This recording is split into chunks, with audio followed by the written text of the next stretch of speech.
Dis, tu sais, je pense à autre chose, je sais pas toi, mais moi, je me suis beaucoup lancée dans des formations en ligne, puisque j'avais pas mal de temps à tuer. J'ai décidé, en fait, moi, de m'inscrire, par exemple, aux formations d'Antoine Blanche-Maison. Il a une plateforme Podia qui est pas mal aussi. Et donc, je m'étais mis comme objectif pour ne pas devenir zozo du ciboulot, parce que moi, j'ai besoin de m'activer au niveau du cerveau, sinon je deviens dingue, et me dire, ok, je suis coincée à la maison, je peux pas voir des gens, je vais en profiter pour faire des formations que j'ai vu passer, mais que j'avais pas le temps de faire avant. Et donc, je me laissais en fait 1 heure par jour pour regarder les modules entre les autres activités. Et chaque fois que je sortais de cette heure de formation, je me disais, allez, j'ai encore utilisé 1 heure pour me former. Donc, je sais pas si toi, tu as suivi des formations en ligne, mais ça pouvait être une occasion aussi d'avancer là-dedans. Et ben justement, c'est très drôle que tu parles de ça. Moi, je suis parti sur complètement, enfin, forcément mon activité ne reprenant pas, etc. Je me suis dit comment je pourrais rebondir à la rentrée. Et finalement, de fil en aiguille, alors ça c'est le beau jeu de mots, de fil en aiguille, je me suis lancé dans une formation de couture, plutôt professionnalisante.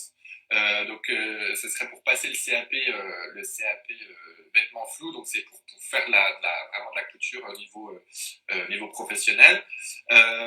Et parce que j'ai toujours aimé le stylisme, tout ça, et l'objectif étant de plutôt partir vers le costume de théâtre et de cinéma.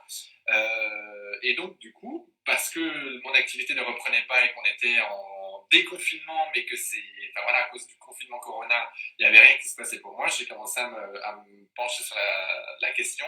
Et finalement, j'ai pu présenter un dossier à la mairie de Paris pour avoir les cours du soir. J'ai été pris, alors ça c'est pareil, c'est une chance énorme. Et donc, du coup, je suis des cours du soir avec la mairie de Paris. Et là, je vais me faire tabasser par les gens, les Parisiens. J'ai le droit de sortir, même pendant le confinement, aller faire mes cours parce que c'est considéré comme de la formation professionnalisante. Et donc, voilà.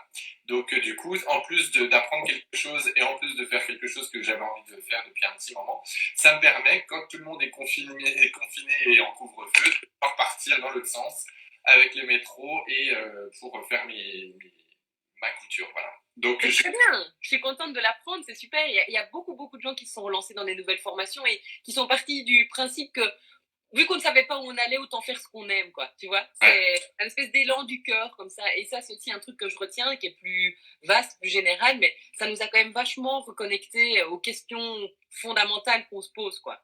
À quoi on sert? Qu'est-ce qu'on fait sur Terre? Est-ce que vraiment j'ai envie de continuer à faire ça? Est-ce que je m'épanouis là-dedans? Tiens, finalement, mon boulot ne me manque pas. Mes collègues, je suis bien contente de plus les voir. Enfin, toutes ces réflexions que les gens ont eues, ça les a menés à se poser des questions qu'on n'arrive pas à se poser quand on est dans un cycle infernal où c'est jamais levé le nez du guidon.